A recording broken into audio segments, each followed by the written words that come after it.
Across the globe, scattered through deserts, concealed under thick forests, and standing alone on windswept plains, rest the traces of astonishing ancient works, towering stone blocks, massive walls, and colossal tombs shaped by hands long forgotten. Some weigh hundreds, even thousands of tons, yet were cut and fitted with a skill that continues to inspire awe thousands of years later. In many cases, we still don't know who raised them, why they were made, or what methods allowed such feats to exist. Some of these monuments even seem older than the civilizations we normally credit with advanced engineering, creating troubling questions for accepted timelines. These places are more than abandoned ruins. They are riddles left behind by cultures whose knowledge appears far ahead of their age.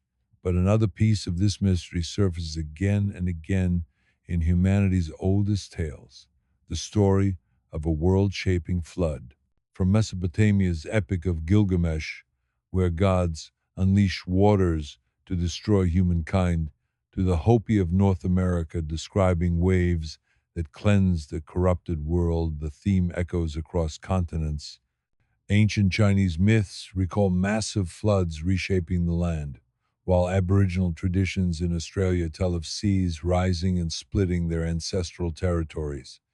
These stories aren't random coincidences. They're strikingly similar accounts from peoples divided by oceans, mountains, and thousands of years. Some scholars interpret them as cultural memories of actual events, rising seas, and violent geological changes that marked the end of the last ice age, roughly 12,000 to 8,000 years ago. Others point out that traditions, including the biblical story, place the flood much later, around 2300 BC. If that dating holds true, it suggests a catastrophe powerful enough to wipe entire civilizations from history. Perhaps those lost societies were more connected than we imagine. Across continents, megalithic structures share uncanny similarities in scale, design, and construction methods, despite being separated by vast distances. Could this hint at a global megalith building culture that once thrived only to be nearly erased by a cataclysmic deluge? Join us as we investigate some of these enigmatic pre-flood monuments, searching for the purpose and messages their builders left carved in stone. As always, the visuals aren't required, so whether you're glued to the screen or simply listening, settle in and let the outside world slip away.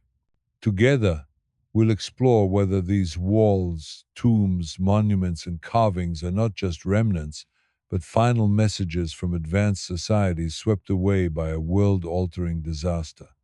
Hidden in the quiet wooded hills of Japan rest two monuments whose origins are just as mysterious as their forms.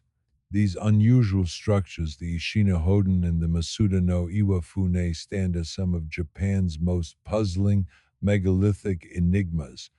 Unlike world-famous landmarks such as Stonehenge or the pyramids of Egypt, Japan's enigmatic megaliths seldom appear in documentaries or standard history texts, yet their presence poses serious challenges to accepted views of early cultures and their engineering abilities.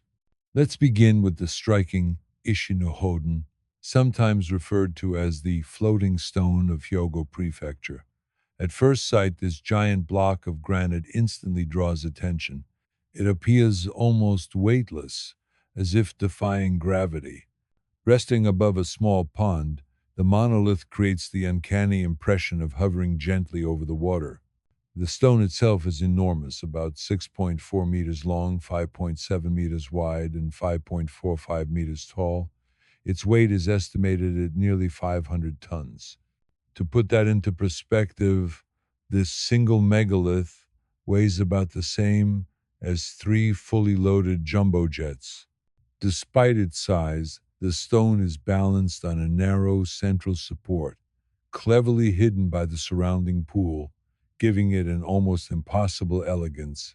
Closer examination reveals that its sides are unusually smooth, with crisp, sharply cut edges that modern stoneworkers admit would demand advanced tools and meticulous planning even today.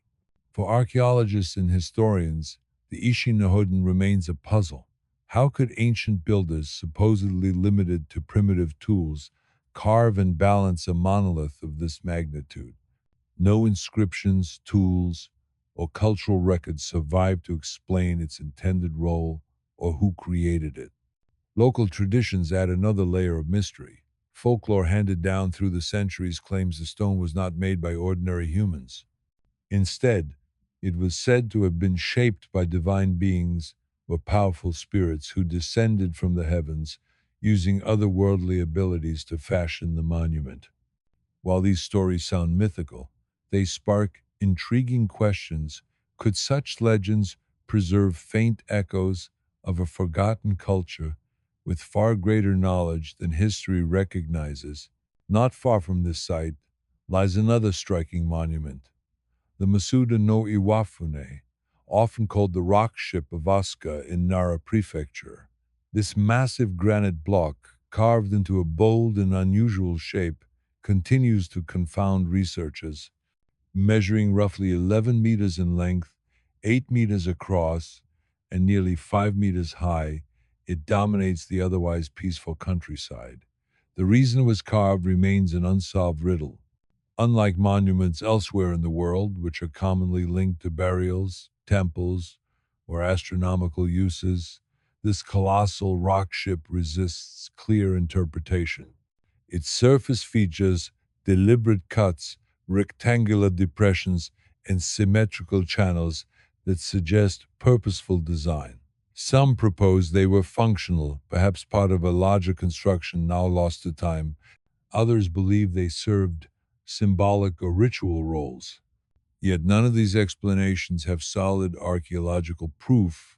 What deepens the mystery is the absence of stone chips or leftover debris nearby, something almost always found at large carving sites. This has led to speculation that the monolith might have been quarried and shaped elsewhere, then somehow transported to its current position. Considering the stone's immense size and weight, and the limited technology presumed available in its era, this possibility raises even more questions than it answers. The landscape surrounding Masuda no Iwafune and Ishinohoden is rich in folklore, with tales of advanced beings and powerful civilizations that thrived in a distant past. Japanese traditions describe these forgotten cultures as holding extraordinary knowledge skills in construction, astronomy, farming, and medicine far beyond what we normally expect from early societies. Legends tell of great teachers arriving from across the seas or descending from the skies, sharing wisdom with humanity, only to vanish suddenly in a great cataclysm. Often these catastrophes are described as massive floods or overwhelming tsunamis. Indeed, flood stories run deep in Japan's cultural memory, echoing myths from around the world. One of the most striking appears in the Kojiki, a text compiled around 712 AD, which tells of an age of chaos when the gods unleashed storms and floods to cleanse and remake the land. These accounts parallel flood narratives from many regions, suggesting they may reflect a shared memory of real devastating events. When viewed in this light, the megaliths of Japan take on a new significance. Could their construction represent the work of an advanced culture that was disrupted or destroyed by such a flood? If true, this would align with worldwide traditions of civilizations swept away by water, hinting that ancient Japan once held a level of knowledge suddenly lost to disaster. Adding to this mystery is the phenomenon of forgotten technology, visible in similar stonework across the globe. Both Ishinohoden and Masuda no Iwafune bear strong resemblance to other ancient monuments that defy conventional explanation. From the massive precision-cut polygonal walls of South America to the mysterious cleaved stones scattered through Arabia's deserts, the parallels are striking. The same advanced techniques, sharp cuts, massive scale, seamless joints, suggest a shared ancient understanding of megalithic architecture spanning continents. When people picture ancient ruins, the pyramids of Egypt or the classical temples of Greece usually come first to mind. Yet scattered far from these iconic landmarks lie other structures no less astonishing. Hidden in Peru's highlands and beneath coastal waters off Syria are immense walls built from megalithic blocks. Each stone was quarried, shaped, moved, and set with unsettling precision. These ruins are not only awe-inspiring, they are deeply perplexing. The builders left no clear records or explanations, and their methods remain a mystery even to today's engineers. Let's begin our journey in the Andes, just beyond the modern city of Cusco, Peru.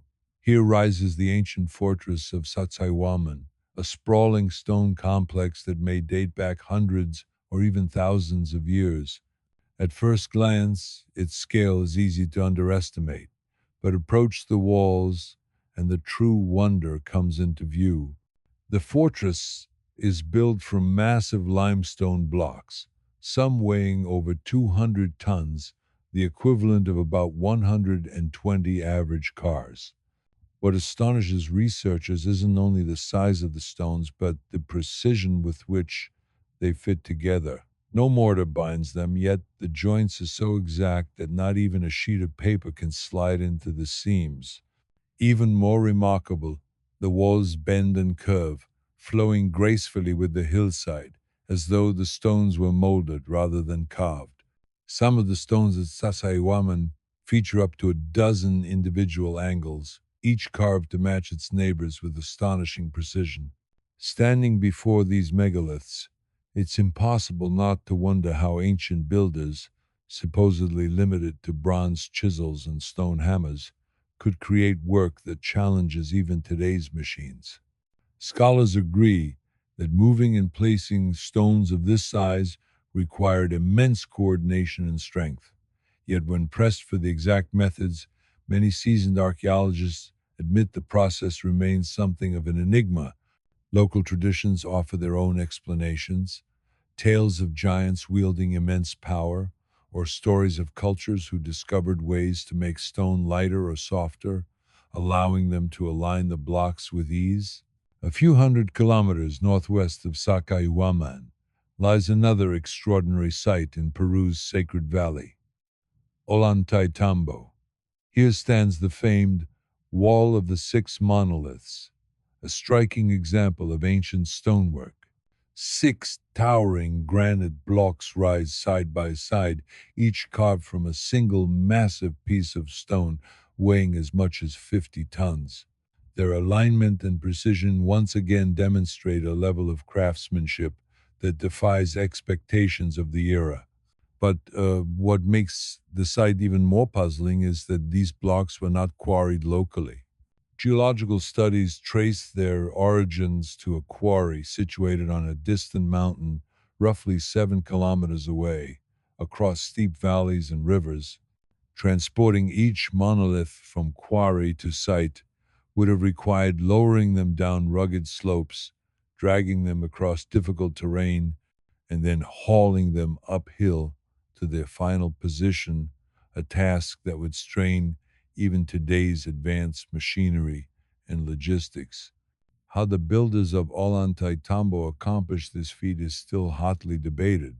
Local Quechua legends preserve another perspective, stories of the Viracocas, a mysterious people said to have taught agriculture, astronomy, and stone construction before vanishing suddenly.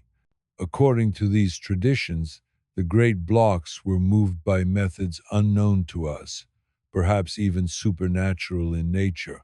While science remains cautious about such claims, the legends underscore the deep sense of wonder surrounding these ancient achievements. But South America is not the only region where immense stone walls puzzle modern observers.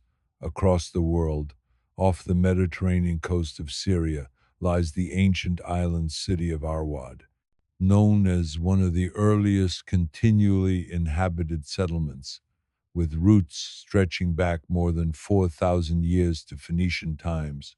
Arwad conceals a fascinating secret. Beneath the surrounding waters lies a submerged megalithic structure built from massive blocks of limestone. Divers exploring the shallow seabed have documented large stone blocks carefully shaped and placed without the use of mortar mirroring techniques found at sites thousands of kilometers away in Peru. What makes the Arwad Wall especially significant is its location, several meters beneath the Mediterranean Sea. Its submersion strongly suggests that the structure predates dramatic sea level rises, possibly linked to the same catastrophic floods described in myths and oral traditions worldwide. The Phoenicians, famed as skilled seafarers and traders, left surprisingly little written record about the submerged structure near Arwad. Yet local oral traditions hint at flourishing ancient cultures that were suddenly swept away by devastating floods. It is both fascinating and unsettling to picture a community constructing this wall above water, unaware of the dramatic shifts that would one day sink part of their city beneath the sea. While Sacsayhuaman, Ollantay, Tambo, and Arwad each stand as remarkable achievements on their own, their shared features spark deeper questions. Each employs gigantic stones cut with great precision, stacked without mortar, and displaying knowledge of geometry and physics beyond expectation. And surrounding them are stories of lost civilizations, advanced, mysterious, and often connected to cataclysmic floods. Another striking aspect is the recurring presence of carvings and artistic motifs near these megaliths. At Ollantaytambo, for instance, nearby stones bear geometric designs, spirals, and stylized figures. Across the world, at Göbekli Tepe in Turkey, we find carvings of animals, abstract shapes, and figures holding curious pouch-like objects, symbols uncannily similar despite the distance. Interpretations differ, but these designs hint at shared cultural expressions, or perhaps even a common symbolic language among ancient builders. Could these monuments represent the remnants of a network of ancient builders, passing down not just stoneworking techniques, but also shared iconography and ideas across continents? While direct proof of such global links remains elusive, the parallels in craftsmanship and symbolism point to possibilities more interconnected than traditional history allows. Perhaps ancient peoples traded not only goods but also knowledge, leaving behind monumental puzzles that still challenge us today. Equally intriguing are the precise astronomical alignments found at many megalithic sites. Around the world, stones are oriented to solstices, equinoxes, and notable star positions, alignments too deliberate to be accidental. While some may have served as practical calendars for planting and harvest, the sophistication suggests something deeper, a profound reverence for the heavens. This universal tendency hints that these lost cultures placed cosmic events at the heart of their worldview. What is undeniable is that these ancient walls, still standing after thousands of years, reveal extraordinary craftsmanship. Immense stones cut to perfection, transported across rugged landscapes, and arranged with remarkable accuracy show that their makers were anything but primitive. They were ingenious, resourceful, and capable in ways that continue to stretch our understanding. Whether walking among the colossal stones of Sacsayhuaman or peering into the waters around Arwad, we encounter the enduring achievements of peoples whose names may be lost to time. Whether they were early Peruvians, Phoenicians, or civilizations now forgotten, their work survives carved in stone, echoing through history and still sparking wonder and curiosity thousands of years later. Hidden within the windswept expanse of the Golan Heights lies a mysterious monument that remains largely unknown to the wider world. Yet those who encounter it find it unforgettable. Called Rujm el Hiri Arabic for stone heap of the wildcat, this enigmatic site is formed from vast concentric rings of basalt boulders that have stood for thousands of years. Estimated to date back some 5,000 years, placing it in the early Bronze Age, the site predates many of the world's most famous megaliths. From ground level, it can appear to be nothing more than scattered piles of black stone. But when viewed from above, its true design emerges, a carefully arranged series of circular walls radiating outward from a central mound, like ripples in water. The largest ring stretches an impressive 160 meters across, while the entire complex is estimated to contain more than 42,000 tons of basalt, all deliberately positioned. Archaeologists agree the site must have held major cultural or spiritual importance, though its original purpose remains uncertain. What sets Rujm el Hiri apart is its unmistakable astronomical orientation. On the summer solstice, sunlight rises perfectly in line with the monument's entrance, illuminating the central mound. Such deliberate alignment demonstrates that the builders had a sophisticated knowledge of the heavens and may have used the site to track seasonal cycles. Excavations at the central mound added another layer to the puzzle. Deep within, researchers uncovered a burial chamber dating to a slightly later period than the circles themselves. This suggests the site may have taken on multiple roles over centuries, perhaps as a ceremonial ground, an astronomical marker, and eventually a place of burial or ancestor veneration. Yet even with these findings, its original intent remains a mystery. Local legends add further intrigue. Among the Druze communities of the region, stories are told of giants who once roamed these highlands, effortlessly hauling massive stones and erecting the monument in a single night. While such tales sound mythical, they resonate with folklore from across the world, giants credited with building Stonehenge in England or the megaliths of Armenia, for instance. Other traditions speak of an advanced ancient society that once flourished here, versed in astronomy and engineering, before disappearing suddenly and without clear trace. Though we may never know the full truth, what can be said with certainty is that the builders of Rujm el Hiri were organized, capable, and intentional. They coordinated the movement of tens of thousands of tons of rock, arranged with precision, and aligned their monument to key celestial events. The site stands today as enduring proof of their skill, planning, and determination. Even today, standing within its concentric rings beneath the wide open sky, visitors to Rujm el Hiri often feel a sense of connection, an ancient link tying humanity to the rhythms of nature and the cosmos. Though rarely highlighted in mainstream archaeology, this enigmatic site on the Golan Heights continues to stir wonder and speculation.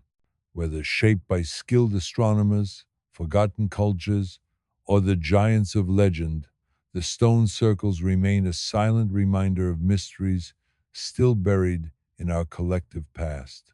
From these mysterious basalt formations, our journey shifts to the sun-scorched deserts of Saudi Arabia.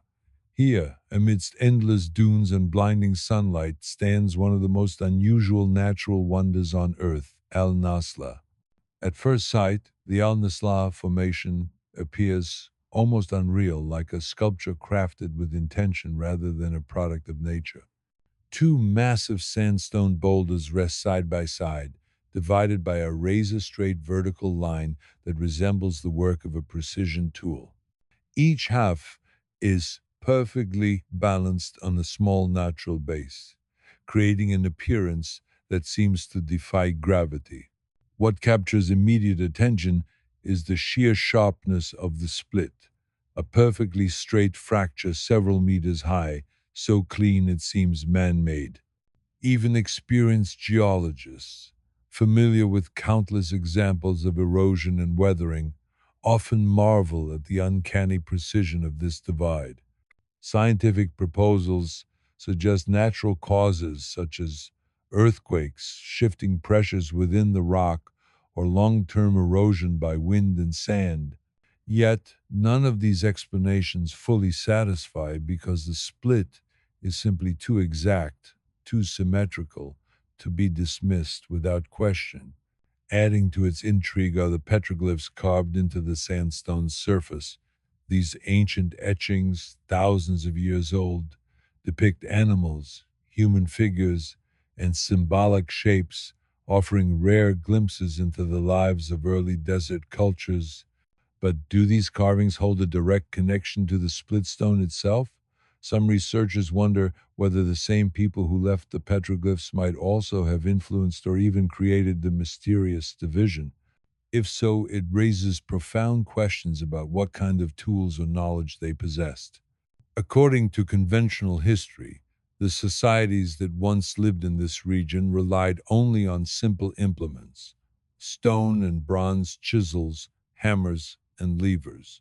Yet even with modern machinery, achieving such a perfectly straight, large-scale cut in sandstone would be an arduous task. Could it be that these ancient peoples had access to techniques or knowledge far beyond what we normally credit them with? Though no definitive records explain the stone's origins, Arabian folklore offers intriguing stories. Local traditions speak of tribes with mastery over rock, said to shape stone as though it were soft clay, aided by strange tools or even supernatural powers. These tales may sound mythical, but they echo legends from other parts of the world describing civilizations with extraordinary abilities to manipulate stone. Meanwhile, scientists continue to study the formation. Some geologists suggest that seismic activity in the distant past may have caused stress fractures in the rock, eventually splitting it with remarkable neatness. Yet the debate continues: was Al-Nasla purely a natural accident of geology, or does it preserve evidence of ancient knowledge now long forgotten? The stonework here reveals a mastery of engineering: straight edges, sharp corners, and flawlessly joined blocks fitted without mortar. Its style recalls megalithic walls found thousands of miles away in Peru or around the Mediterranean. This stands in stark contrast to the decorative traditions of dynastic Egypt, while temples such as Seti I's nearby complex are filled with carvings, inscriptions, and vibrant reliefs. The Osirian presents a stripped-down elegance minimalist, almost modern in appearance. This departure from Egypt's familiar architectural norms has led some researchers to suggest the structure may not be Egyptian in origin at all, but inherited from an earlier unknown civilization. Efforts to firmly date the Osirian remain inconclusive. Mainstream Egyptologists typically assign its construction to the reign of Pharaoh Seti I, around 1290-1279 BCE, yet this attribution is debated.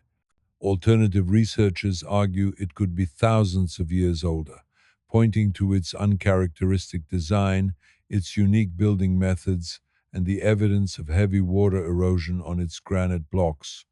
These weathering patterns resemble those observed on the Great Sphinx of Giza, which some scholars believe endured significant rainfall and flooding long before Egypt's dynastic era.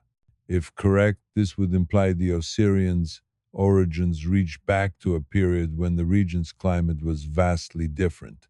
Such a possibility reshapes our understanding of Egypt's ancient environment, hinting at a time of dramatic climate shifts and perhaps a forgotten chapter of human activity. Egyptian mythology further deepens the mystery. The Assyrian is traditionally linked to Osiris, the god of the afterlife, fertility, and rebirth, revered as a bringer of culture and knowledge. Local traditions hold that the structure symbolized Osiris's tomb, rooting the site in myths of a golden age when divine figures lived and ruled alongside humanity. Ancient texts repeatedly stress that many sacred places tied to Osiris were not original works of the Egyptians themselves, but inheritances from a far older culture. These traditions speak of the Shamsu-Hor, or followers of Horus, semi-divine rulers, believed to have governed long before recorded history. The Shamsu were credited with advancing architecture, spirituality, and social order. If the Osirian is indeed one of their legacies, its massive scale and unconventional style may represent echoes of a forgotten age when advanced knowledge flourished. This interpretation raises compelling questions about Egypt's timeline and the true origins of its earliest monumental works. Even more intriguing, the Osirians' architectural traits resemble those found in faraway sites, like the polygonal masonry of Sacsayhuaman in Peru or the megalithic enclosures of Göbekli Tepe in Turkey. Such parallels suggest the possibility of a shared knowledge system or a common architectural tradition spanning continents in a distant past. Despite modern interest, the Osirian resists clear answers. Groundwater has filled its chambers since antiquity, making excavation and detailed study difficult. As a result, many of its secrets remain sealed beneath the surface. To this day, visitors descending into its silent, water-filled halls are struck by its stark beauty and monumental presence. It inspires awe, yet withholds its origins an enduring riddle from humanity's remote past. Some researchers attribute the divide at Al-Nasla to ancient volcanic activity, proposing that heated groundwater may have weakened mineral layers within the sandstone until the rock split with geometric precision. Yet even this explanation leaves skeptics unconvinced, fueling debate and speculation. One can't help but wonder how people thousands of years ago viewed this formation. Did they interpret the flawless divide as a sign of divine intervention? Perhaps its striking appearance is the very reason petroglyphs were carved upon it, transforming the site into a sacred or symbolic landmark. Across cultures, unusual geological formations often became places of reverence, viewed as gifts from the gods or markers of supernatural power. Al-Nasla, with its sharp divide and balanced stance, certainly fits that mold. Bedouin oral traditions enrich the mystery further.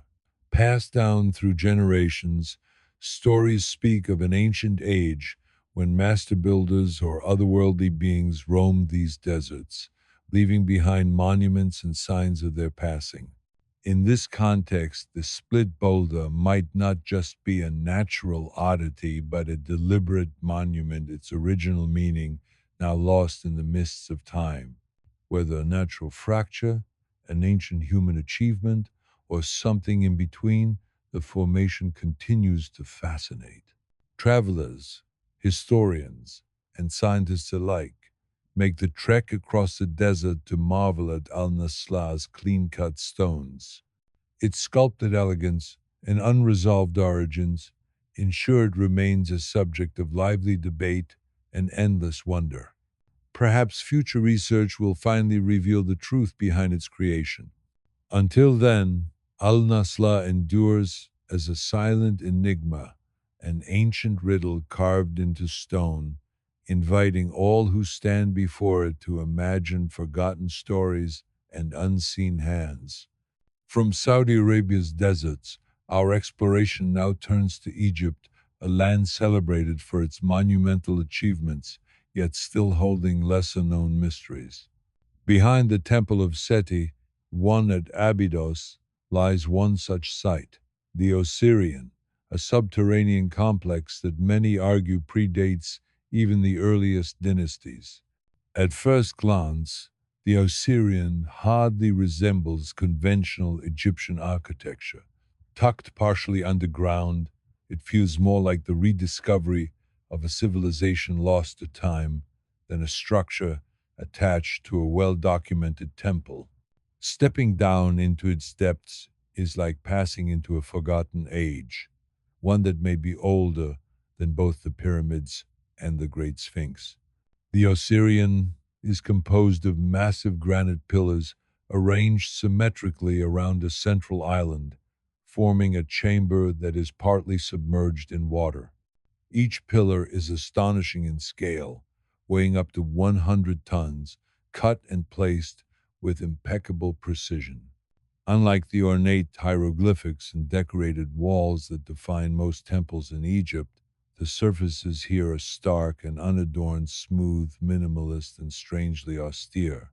Local guides and historians near Abydos speak of the Osirian with a mix of awe and curiosity, sharing stories passed down through generations that hint at lost civilizations and divine beings who once walked alongside humans. Even in modern Egypt, these legends resonate not as mere myths, but as echoes of a distant reality preserved through oral tradition. While questions about the builders remain unanswered, the Osirian challenges conventional understandings of Egyptian history. As archaeologists continue to investigate, future discoveries beneath the sands and waters surrounding Abydos may finally reveal the structure's true age and origin. Leaving Egypt's sun-baked lands behind, we journey northwest across the Mediterranean to southern Spain. Amid quiet fields and rolling hills near the town of Trigueros lies Dolmen de Dodo, a remarkable ancient monument.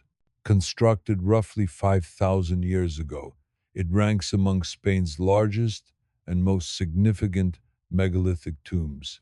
From the outside, it appears deceptively simple, a mound of earth covering a stone-lined passage.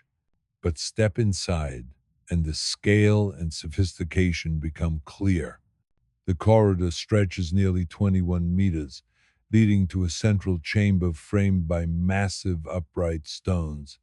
Each block was carefully chosen and positioned, some weighing several tons, immediately signaling that this was no ordinary construction.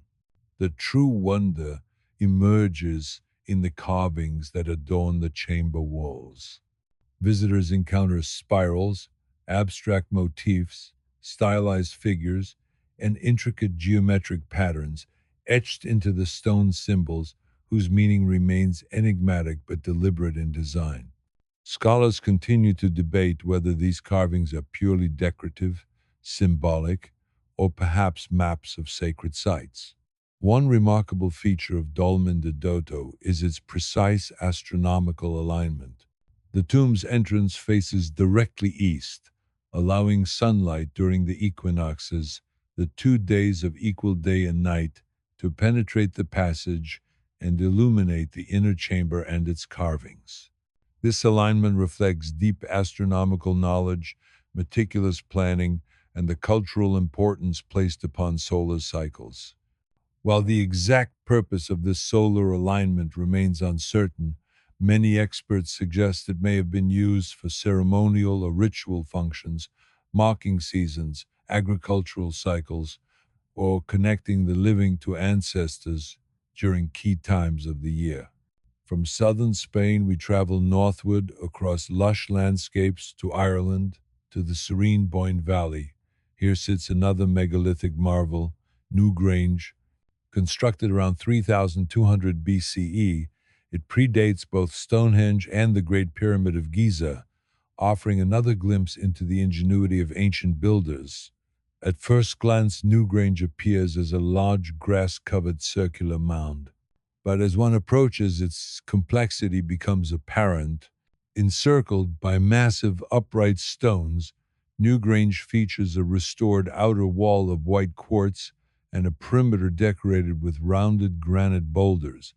Measuring over 80 meters in diameter and standing approximately 13 meters high, the tomb dominates the surrounding countryside.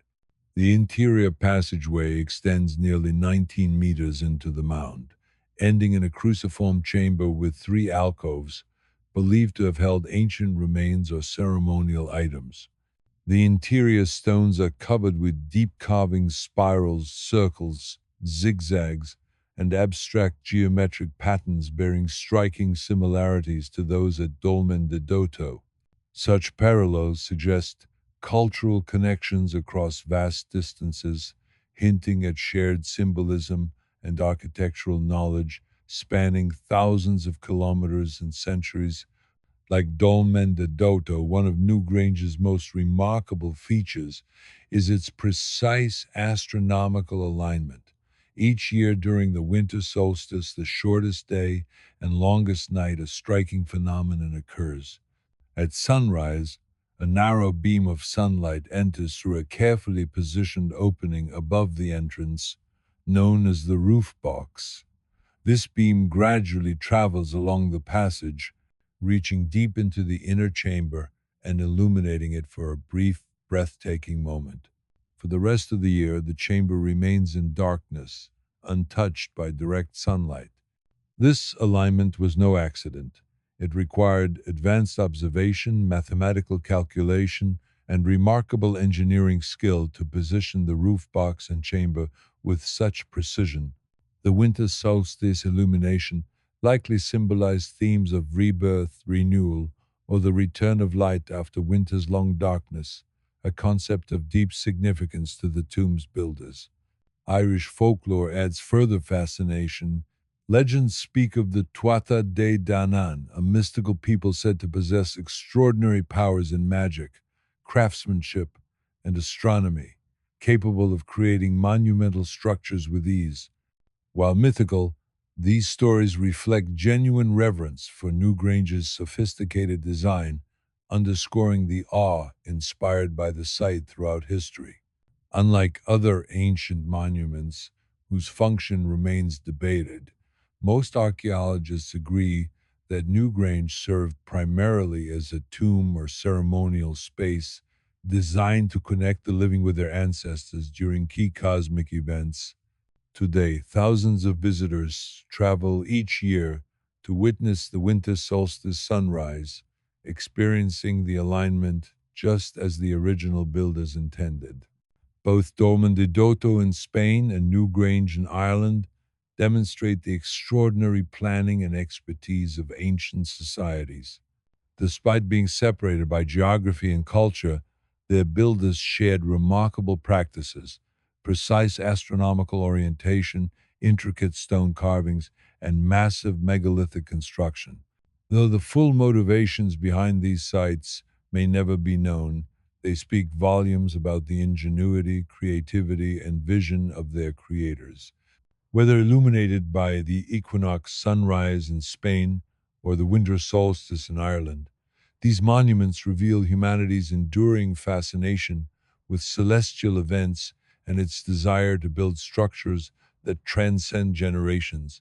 From Ireland's gently rolling hills, our journey now moves southeast across Europe to the rugged terrain of Lebanon, to a site that has amazed visitors for millennia, Baalbek. Located in the fertile Bekaa Valley, Baalbek features some of the largest megalithic stones ever quarried and placed by human hands. Yet, despite centuries of study, exactly how ancient builders accomplished this remains a profound mystery. Approaching the Baalbek complex, visitors are immediately struck by its immense scale. The visible structures include Roman temples built roughly 2,000 years ago, the Temple of Jupiter, Temple of Bacchus, and Temple of Venus, each impressive in its own right. Yet beneath these Roman constructions lies a foundation of enormous stone blocks, so massive and precisely placed that they eclipse even Roman engineering achievements. This foundation is today called the trilithon, three limestone blocks, each weighing around 800 tons. To put this into perspective, each stone equals the weight of roughly two fully loaded jumbo jets. What makes these blocks even more astounding is the precision with which they were cut, shaped, transported, and positioned. The joints between these colossal stones fit so perfectly that no mortar was needed, and thousands of years later, it remains impossible to insert even a thin sheet of paper between them. But the trilithon is not the only remarkable stone at Baalbek. Nearby, in the quarry, lies the stone of the pregnant woman, weighing an estimated 1,000 tons, one of the largest single carved stones ever attempted by humans.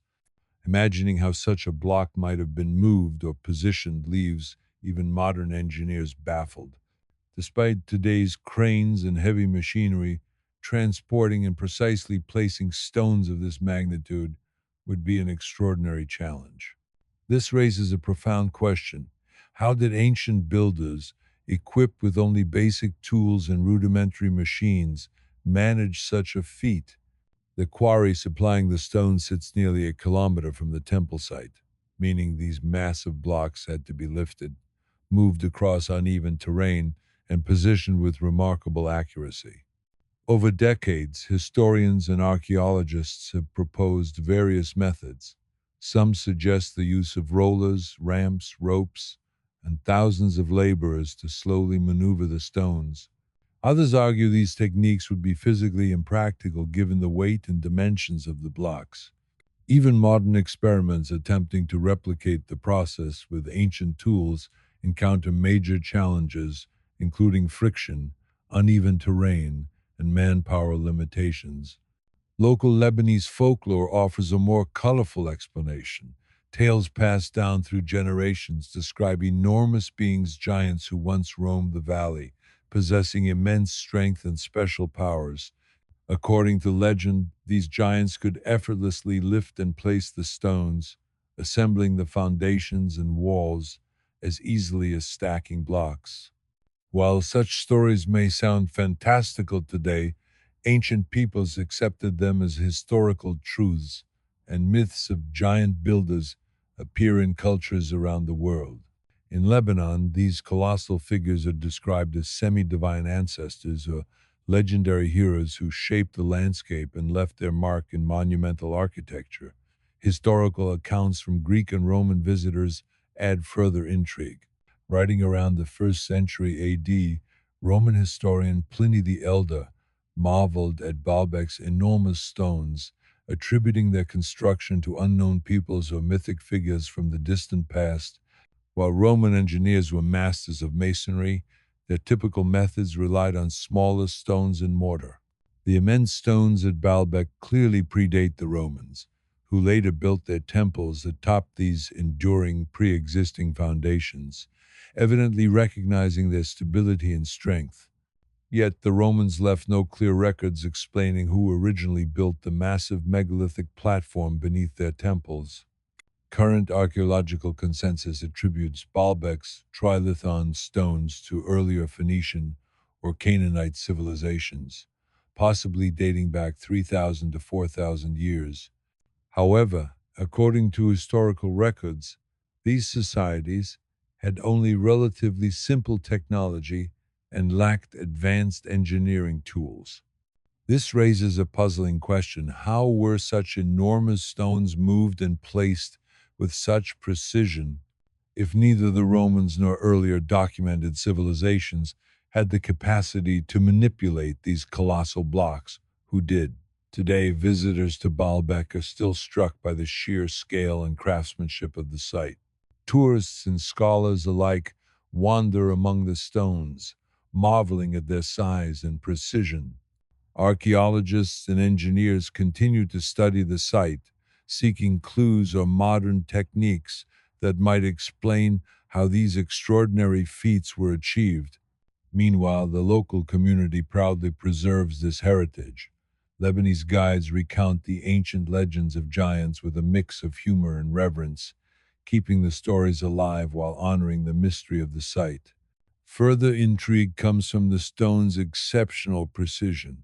Close examination reveals surfaces that appear expertly finished rather than roughly chiseled. Some researchers speculate that the builders may have possessed techniques or tools now lost to history, special chisels, diamond-tipped implements, or unknown leveraging methods.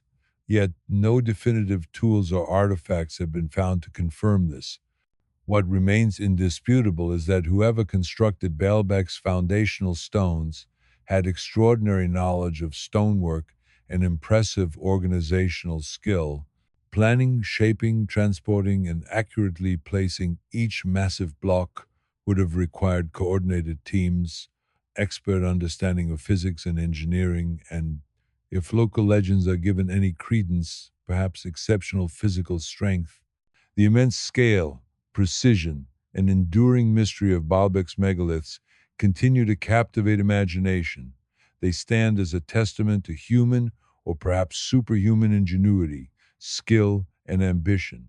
Whether the result of ancient engineering brilliance or the feats of mythical giants, Baalbek's stone foundations remain one of the world's most enigmatic monuments, silently challenging all who visit to uncover their secrets. Leaving the colossal stones of Baalbek behind, our journey now crosses the Atlantic to North America. Here, far from Egypt's pyramids or Greece's temples, lie monumental earthworks just as remarkable, though constructed entirely from soil and clay rather than stone.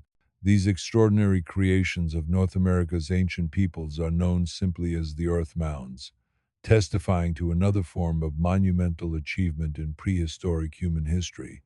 Massive structures, remarkable for their size, intricate design, and precise celestial alignments, continue to amaze archaeologists today.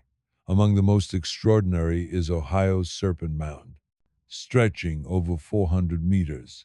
This enormous effigy winds gracefully along a gentle hillside, depicting a serpent with an open mouth, apparently consuming an oval shape, often interpreted as the sun, an egg, or a symbol of renewal and rebirth.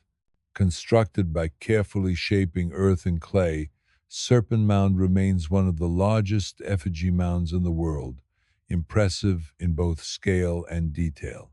What makes Serpent Mound particularly remarkable is not only its size and visual impact, but also its precise astronomical orientation. Detailed studies reveal that the serpent's head points directly toward the summer solstice sunset, while the curves of its body align with equinoxes and key lunar phases. Such precision indicates that the mound's builders possessed advanced knowledge of astronomy, observing celestial cycles over long periods to achieve such accurate alignment. Yet Serpent Mound is only one example among thousands of ancient earthworks scattered across the Midwest and Southeast. Geometric mounds, platform mounds, burial mounds, and effigies of animals and mythic beings demonstrate a remarkable variety of large-scale constructions.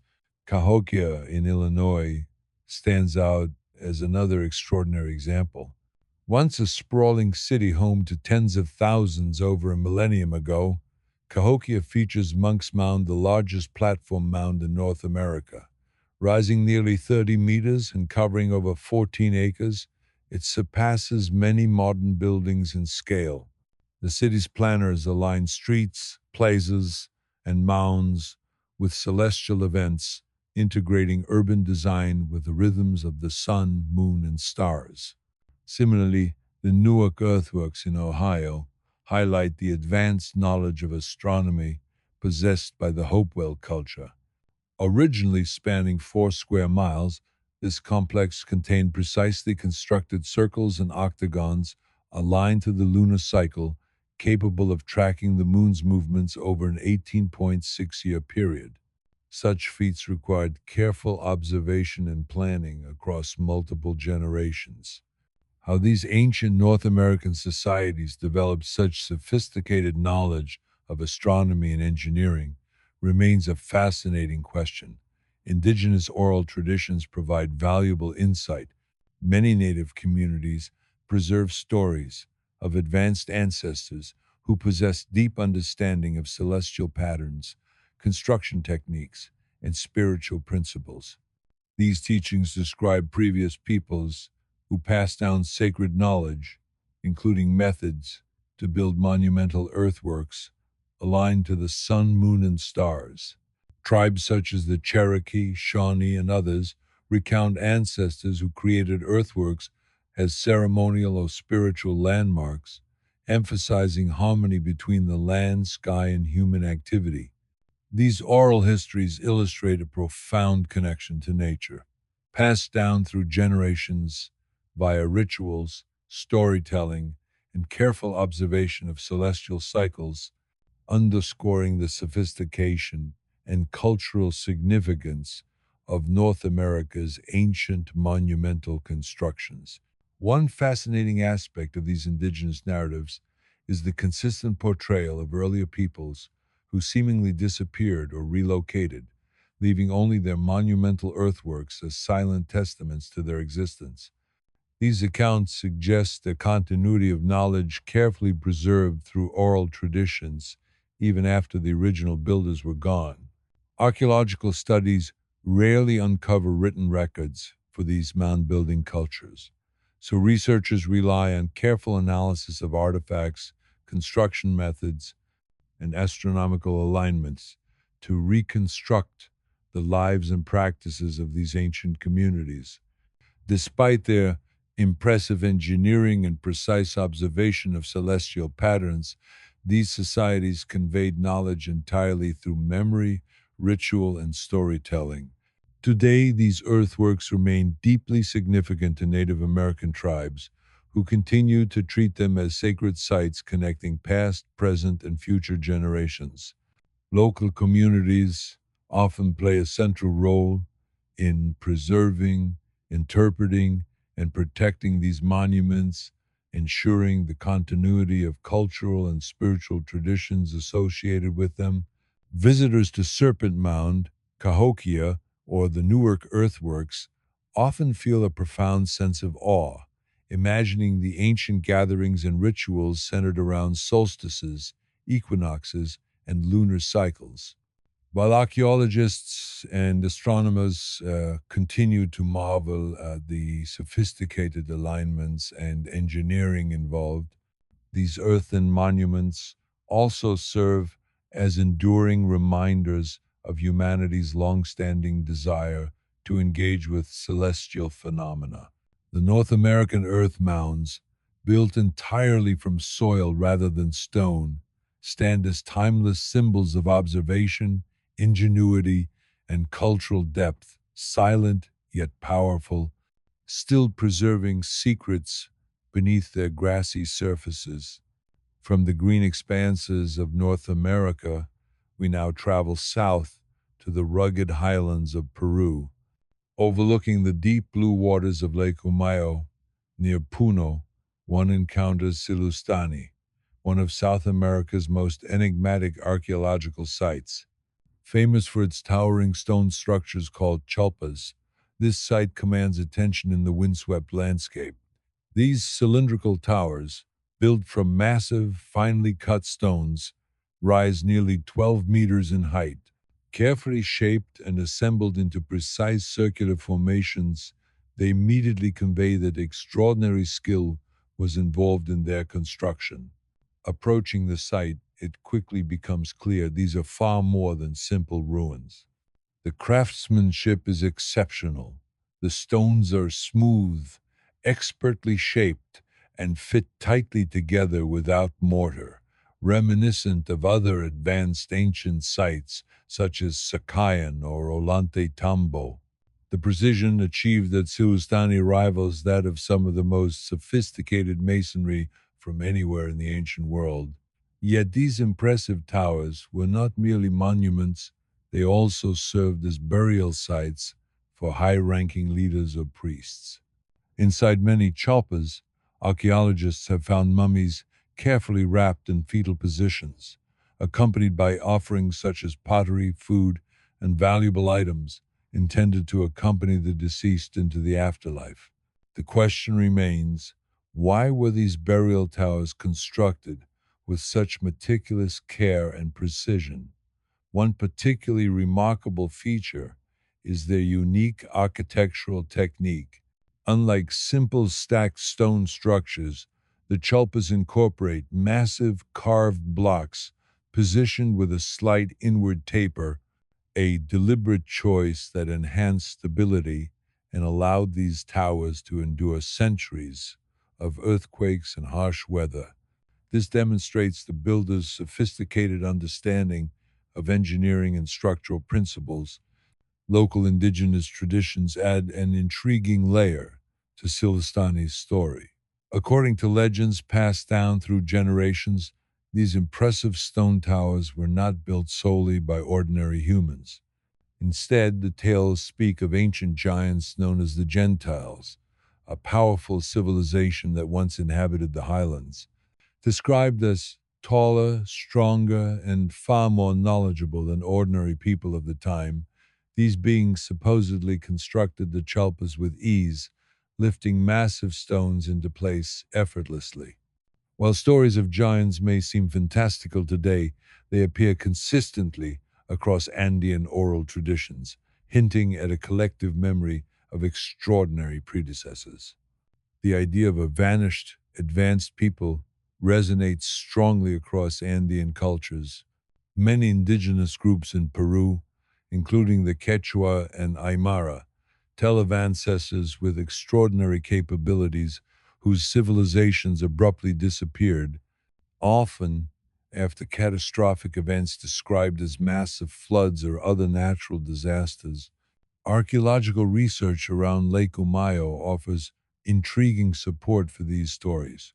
Geological studies reveal significant water level fluctuations thousands of years ago, suggesting that ancient lakes may have risen suddenly, submerging settlements and potentially displacing these advanced builders.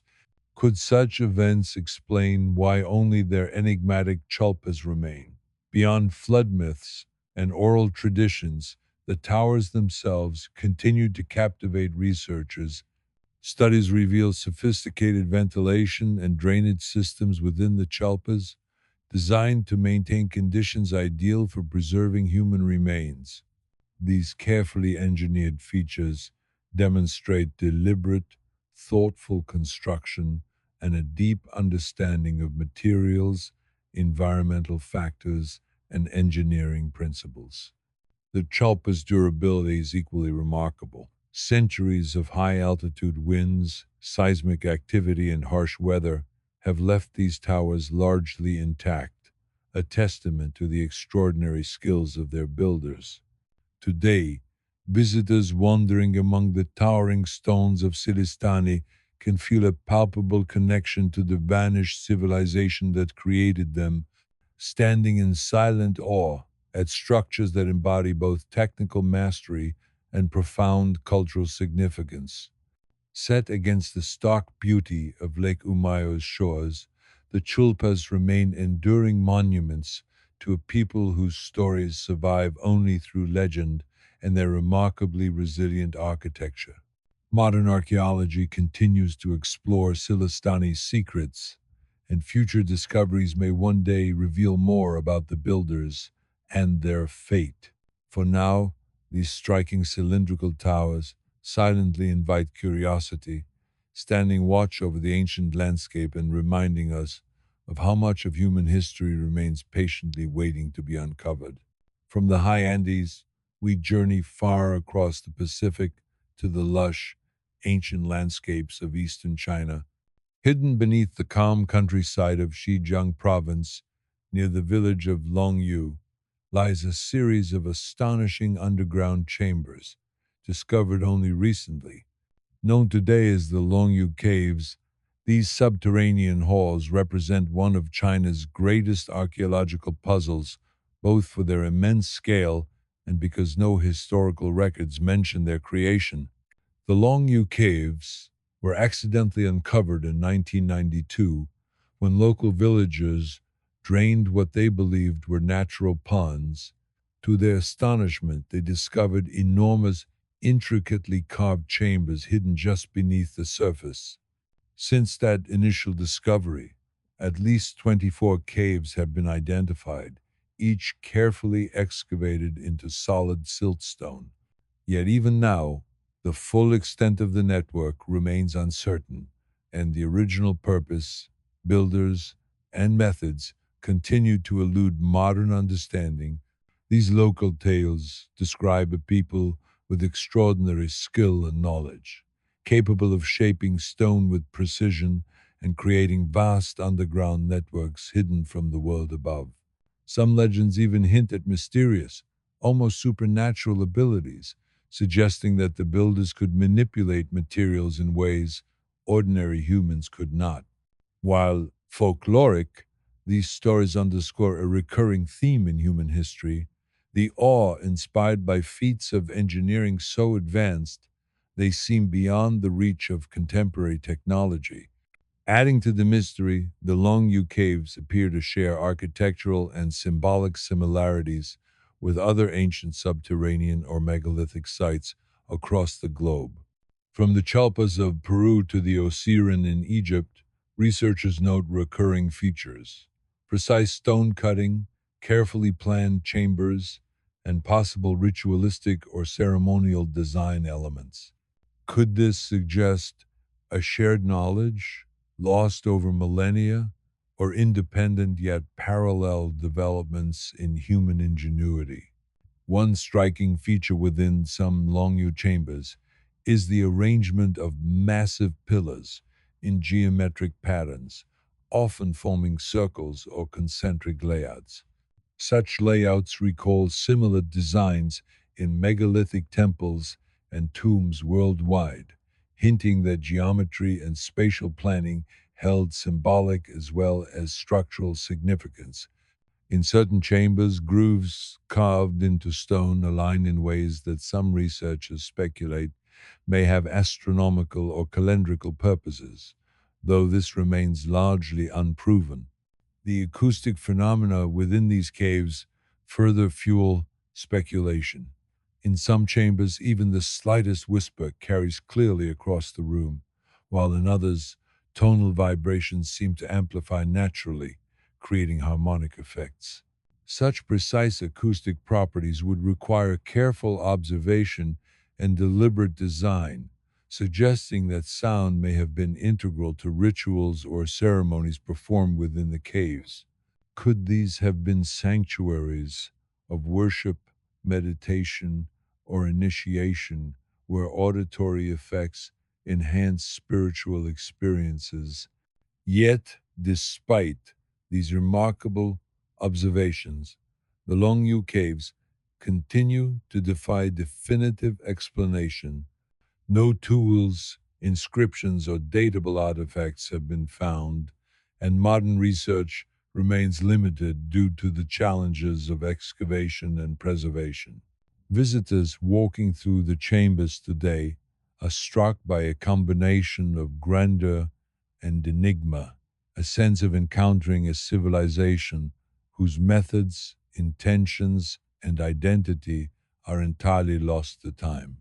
In the absence of direct historical records, scholars continue to piece together clues from architectural patterns, geological analysis, and folklore.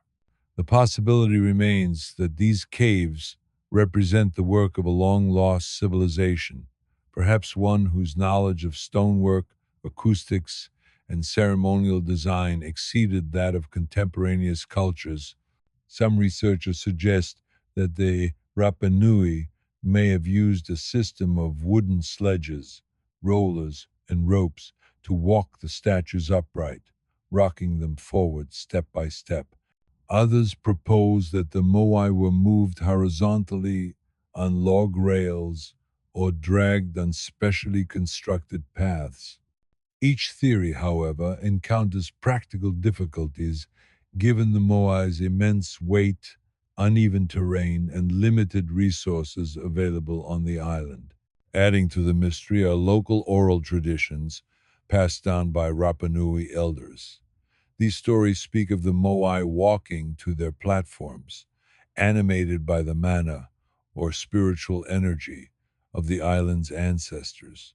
While such accounts are often dismissed by modern science as metaphorical, they consistently hint at a profound cultural and spiritual connection between the statues, the people, and the land, suggesting that the act of moving the Moai was not purely mechanical, but deeply symbolic. Beyond their transport, the placement of the Moai also demonstrates remarkable planning. Each AU platform was carefully positioned to align with local topography, community boundaries, or celestial events, such as the rising sun or solstices. The combination of engineering, artistry, and astronomical awareness required to achieve these alignments speaks to a sophisticated understanding of space, measurement, and human coordination. Intriguingly, many Moai appear to share stylistic and proportional similarities, suggesting standardized carving methods or templates. Even the larger statues, such as the unfinished Elegante, exhibit proportional precision despite their enormous scale. This uniformity implies advanced knowledge of geometry and measurement, echoing practices observed at distant megalithic sites from Peru's Sillustani Chulpas to Ireland's Newgrange. Despite centuries of study, the Rapa Nui's methods remain partly speculative. Modern experiments using rope, wood, and manpower have successfully moved replicas of smaller moai, but the sheer scale of the largest figures, coupled with the distances they were transported, continues to challenge historians and engineers alike. Combined with the spiritual and cultural dimensions recorded in Rapa Nui traditions, these statues remain more than stone, they are living symbols of a vanished society's ingenuity, organization, and reverence for the ancestral past. Despite the many theories, one fact remains clear. The Moai and the culture that built them reflect an extraordinary level of organization, ingenuity, and spiritual devotion, even as environmental pressures, resource depletion, or natural disasters challenge the society.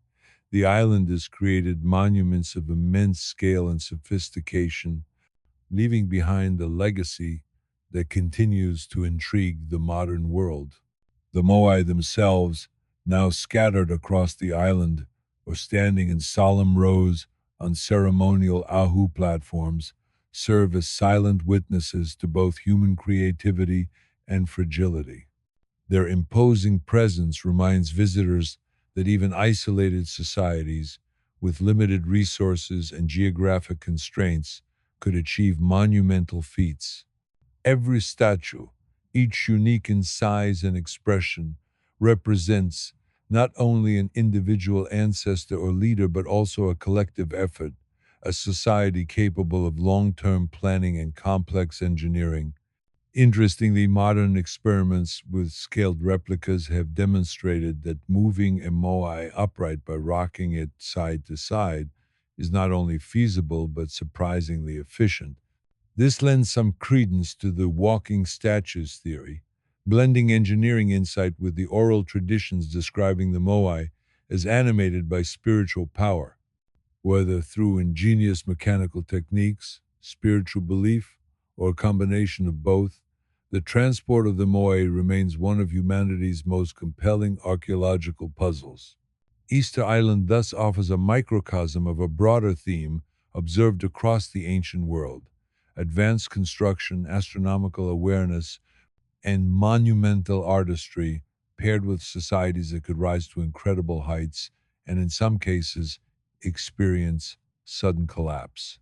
From the precise stonework of the Osiran in Egypt to the Chulpas of Peru, and now to the Moai of Rapa Nui, humanity's ability to manipulate landscapes and materials reflects ingenuity, cultural complexity, and sometimes vulnerability to environmental change. As we reflect on Easter Island, it is clear that the Moai are not merely statues. They are enduring symbols of ambition, spiritual devotion, and the delicate balance between human achievement and the natural world. The island continues to inspire archaeologists, engineers, and visitors alike, urging us to consider the interplay between knowledge, culture, and environment in shaping human history. Though many of the questions surrounding the Moai remain unanswered, the statue's silent gaze connects past and present, challenging us to imagine the ingenuity of the vanished islanders. The carvings at Göbekli Tepe and its neighboring sites are particularly striking. Stylized depictions of snakes, scorpions, boars, birds, and abstract symbols cover the massive stone pillars, many rendered with astonishing realism. Such motifs appear repeatedly across multiple enclosures, suggesting that symbolic communication or shared spiritual beliefs played a central role in these early societies. The consistency and sophistication of the carvings reveal that these were not the work of casual artisans, but highly skilled craftsmen guided by deliberate cultural and ritual knowledge. Another remarkable feature is the precision with which the pillars were quarried, carved, and positioned. Each massive stone, weighing several tons, was extracted and transported without the wheel, draft animals, or metal tools resources not yet developed at the time. The exact methods remain unknown, but the craftsmanship reflects extraordinary planning, teamwork, and understanding of structural stability. Scholars are continually amazed that hunter gatherer societies, traditionally assumed to live nomadic lives, could organize such monumental construction projects. Beyond the impressive engineering, the deliberate burial of Göbekli Tepe adds another layer of intrigue. Unlike many ancient sites abandoned over time, this complex was intentionally covered with soil, preserving it for millennia. Some researchers suggest this may have been an act of ritual closure, marking the end of a spiritual epoch or a ceremonial retirement of sacred spaces. Others speculate it could have been a protective measure, safeguarding the site against environmental changes or social upheaval. Regardless of the reason, the burial ensured the site's extraordinary carvings and architecture survived to challenge modern assumptions about prehistoric societies. Göbekli Tepe is now widely regarded as a revolutionary discovery that reshapes our understanding of early human civilization. Far from being primitive hunter gatherers, the people who built it demonstrated complex social organization, artistic sophistication, and spiritual awareness previously thought to appear only with settled agricultural societies. Its existence raises fundamental questions. How did these early communities coordinate such monumental efforts? What motivated them to invest immense labor into a ceremonial site rather than practical survival structures? And how much more of our ancient past remains hidden beneath layers of time? These cataclysmic events may explain why so many ancient sites, advanced civilizations, and monumental structures appear abruptly in the archaeological record, then seemingly vanish. Stories of deluges, floods, and lost lands recur in myths worldwide, from the Epic of Gilgamesh in Mesopotamia to the Atlantis legend in the Mediterranean, and even flood traditions among Native American tribes. Could these oral histories preserve fragments of real events, warning of sudden environmental upheavals that reshaped human history and erased entire civilizations? In regions now submerged, archaeologists speculate that countless structures may lie hidden beneath the oceans, inaccessible to study. Ancient coastal settlements, temples, and megaliths may have been lost to rising seas, their existence preserved only in legend. This possibility adds a new layer of fascination when examining the sites we can still access today. From Göbekli Tepe in Turkey to Sillustani in Peru, from the Moai of Easter Island to Baalbek in Lebanon, these surviving monuments may be fragments of a far larger interconnected human story. If so, the advanced craftsmanship, precise alignments, and shared symbolism across continents could hint at knowledge passed down through lost networks, oral traditions, or perhaps even survivors of cataclysmic events who carried ancestral wisdom inland. As we survey these ancient marvels, one thing becomes clear: humanity's capacity for engineering, observation, and cultural expression stretches far deeper into prehistory than previously recognized. Each stone circle, effigy mound, subterranean chamber, and monolithic statue represents not only technical skill, but a profound desire to understand the cosmos, commemorate the dead, and assert meaning in an uncertain world.